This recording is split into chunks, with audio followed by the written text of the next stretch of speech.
Sales are on fire. I'm not complaining, but I have been hustling, man. We loaded this truck last night in the dark. I've already made my delivery. I've come back. Now I'm loading in the snow. The weather's been a little crazy. It was 50 degrees. I was in shorts yesterday. But that's just the way it is. The firewood's just been flying out. That looks really nice. That's what a third of a cord of firewood hand loaded into an 8-foot bed looks like. Looks nice. I had long ago decided that the best way for me to make a living selling firewood is by margin, not volume. I take pride in selling less firewood to make more money. And I had found, if you spend more time processing, we hand load our trailers, our trucks, we stack our firewood, and you see rows and rows of stacked firewood. It just is the best way for me as a sole proprietor to make a living. And that is what you see. And that was the important part of me for this business model, is to show that a sole proprietor can make a living selling firewood. And I am a firewood delivery service first. My videos are about a day in the life of a firewood delivery service. I make a living selling firewood. If anyone else tells you differently, they need to come here and hang out with me and see what we got going on. The bottom line is, though, the things that we do to make a living selling firewood is based upon margin. Everything that we do is the way we can maximize every stick of firewood that we sell. It looks really nice. That's what green firewood looks like up against seasoned firewood. So we sell seasoned firewood. We spend extra time stacking it and drying it. But in the end of the equation, you've worked less. Because we can make a living, based off of a fraction of output that other companies do. And I've also learned that I couldn't sell volume anyways because I can't get the logs in. Up until this last fall, when we just had a glut of logs come in, I just bought 12 triaxle loads of logs. But that shows you our growth and the fact that we've added a second truck. These are the decisions in spending money for a sole proprietor just to make ends meet. I was losing sleep thinking I have my entire livelihood resting in the bed of one truck. Adding this second truck has really helped. But I'll just walk around the yard and I'll show you what we got going on and show you what 12 triaxle loads of firewood poles look like. Holy cow.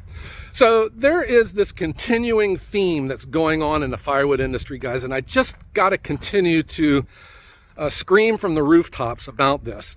Firewood is a commodity. It is just like electricity, gold, silver, produce, hay, straw, notebook paper, all of these things. A commodity is something that is made that is universal, and it usually doesn't matter who makes it. Firewood is a commodity.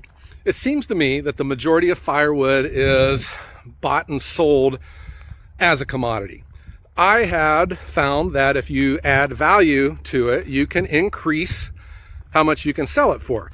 It is just like any other commodity. And that is where, I hear people that say that, the minimal touches. Why is it with firewood? Answer this question for me. Why is it with firewood? We go out to the woods, we cut down a tree, we cut it up, we haul it home, we dump it on the ground, we pick it up, we split it, it falls on the ground. Why is it that once that wood becomes split firewood, it becomes radioactive? You can't look at it, you can't touch it because you lose money. It's just 100% wrong. The more times you handle, the more times you process firewood, the more it becomes. And that is how we can sell firewood at the margins that we do here at Ohio Woodburner. The best thing that I have learned, it's not the only thing, but it is the best thing. I think everything is important.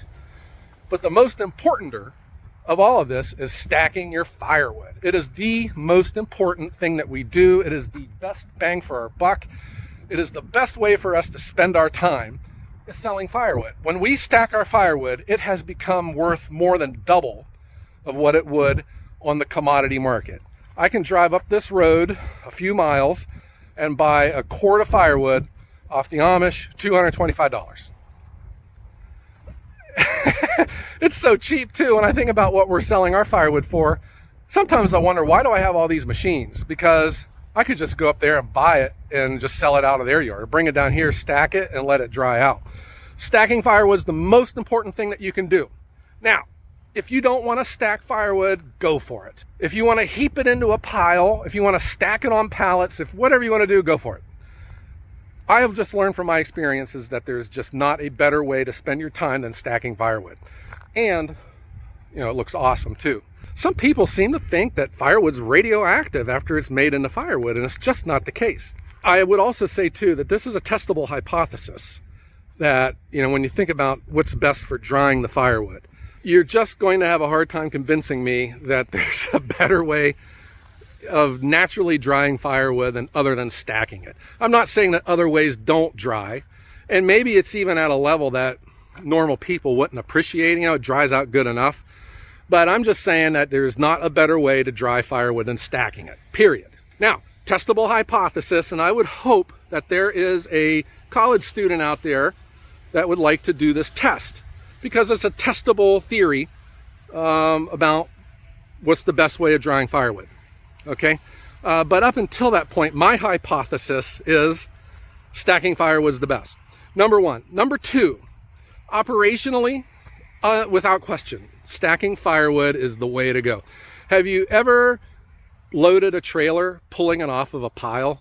The guy up the road that I buy my firewood off of, sometimes it's stacked, he has them in racks, and sometimes it's just in a pile. And that is always my anxious moment when I pull into his yard. He points where he wants me to put my trailer. And man, when he wants me to load it off the pile, bend over, pick up 2 pieces and chuck it. Bend over, pick up 2 pieces and chuck it. Sometimes there's just the way the logs fell in the pile. There's like 3 or 4 of them nicely in a row. And you're like, wow, this is so cool. I can pick up 3 and throw them all at the same time. Versus loading off of a stack. Guys, that's just how I just loaded my truck. It took me no time to do it. I pull broadside to my pile and I chuck it over the side. You can pull out 10 pieces at a time. And now I take the extra time to hand load the truck. And this is, again, something that we do that is best for the customer. Yes, it would be best for me just to throw it into the truck bed. And if you do it enough, you know exactly if your quantity is correct or not. But, this here, then now the customer knows that they're not getting ripped off, that they're getting the actual quantity, because you can take your measurement, 2 feet tall, 5 feet wide, 1.3 feet stick of firewood, comes out to 1/3 of a cord. And it looks great too. Everything that we do, that presentation, I consider it like at a restaurant when you buy your food, they just don't slop the food down on a plate. They make it look nice. Same thing with the firewood.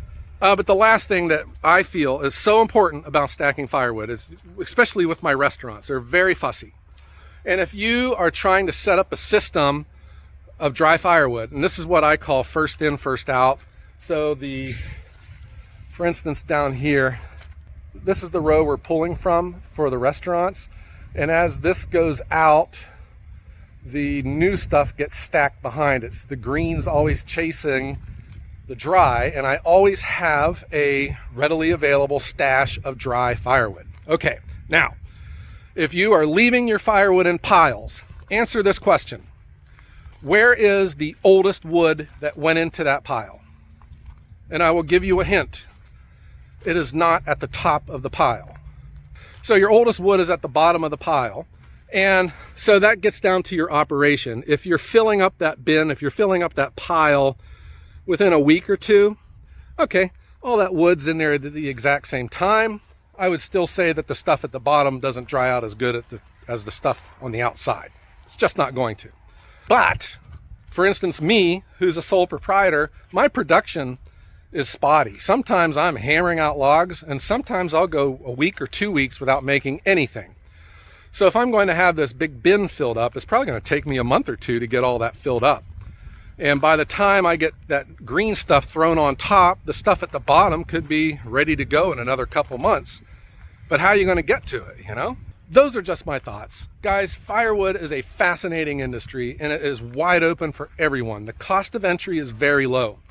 And I just don't want you to think that there's only one way to make firewood.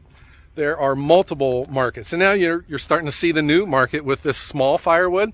Again, that is a value-added product. It's a new market, and you can develop that by finding new customers that would love to have that type of firewood. And that's kind of like what we've done here with value-added firewood. We go after the people who they don't want a big stash of firewood stacked at their yard in the spring so it can sit there all year to be burned in the fall.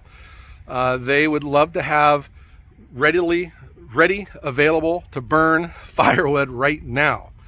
And that's what we provide, but we charge accordingly. But I love, if this were my old job, I'd be complaining right now about all this work. We've had a very busy week in deliveries, but this is what I signed up for, and I love it. I wouldn't want to do it any other way. The way we operate, I will produce right into the trailer. Our firewood never touches the ground. The trailer gets pulled, and then we stack right off the tailgate. Yeah, I think we probably average an hour to stack a full cord. Sometimes we're faster than that. Sometimes we're slower. I think that's a good average, but it's easy. You just pull it right off the tailgate and set it right on the pallet. We move the trailer forward. It goes pretty quick. And where people will say that stacking wood is a waste of time, I really do think we're analyzing that entire situation wrong. Because it's not, you got 60 cords of firewood, it took you 60 hours to stack it. If you don't stack it, you now have 60 hours of your life back. It doesn't work that way. Where are my YouTube accountants at? You still have to account and process and handle your split firewood. How are you doing it? If you're using a front end loader, well, you got to account for that and the depreciation of its use and the fuel use and the payroll for the operator. If you are chucking the wood into a pile or into a bin, well, how long does that take? I just don't have a magic poof button, and poof the wood into the pile. How long did it take? I will give you that probably stacking wood takes a little bit longer than chucking wood into a pile, but I would say it's easier. Just stack it and get another piece and stack it. This chucking, I can feel my shoulders hurting right now, throwing wood into a pile. And that's just getting the wood into the pile or getting it stacked. I would argue this. You know how easy it is to broadside up against a stack row of firewood and you can pull 10 pieces off at a time and chuck it over the side versus getting into a pile. You got to negotiate the pallets and get up on top of them, and your ankles, and you're bending down, picking up 2 pieces and throwing them. That gets old after a while. I'm just here to say, loading off of a stack is awesome. And I am sure it takes a fraction of the time to load your truck off of a row of stacked firewood versus in pulling it from a pile. I know, because I still, unfortunately, do that up the road. And then the last thing. A row of stacked firewood is beautiful. It is beautiful. It is such a calming feel when you walk into this yard and you just see rows of stacked firewood. When I see a big pile of firewood, I find it depressing. I think it's ugly. It is just these big bins of firewood. To me, it looks like a Revolutionary War rampart that got overrun during an earthquake. It looks like a firewood blimp just crashed there and did not burn up on impact. It's just ugly. It's depressing. Seeing rows of firewood, and that's where if it does take a little bit longer to stack versus chucking it into a pile, well, how much time does it, how much time do you save? And then when you're all done, you got this. To me, that's why we do it. And will I be changing? No. Even if leaving your firewood in a pile dries out better than in a stack like this, I would still not change just because of the operational advantages of working with stacked firewood. And my customers deserve it. They certainly pay for it. Okay, guys, I hope you enjoy this. I just showed you a quick tour. I got a mountain of logs, and I don't know if I didn't point out, I got 2 triaxle loads way up in the corner, and then of course this one that log hauler Jesse left here. It's been real busy. Okay, I hope you enjoyed this, and everyone have a great day.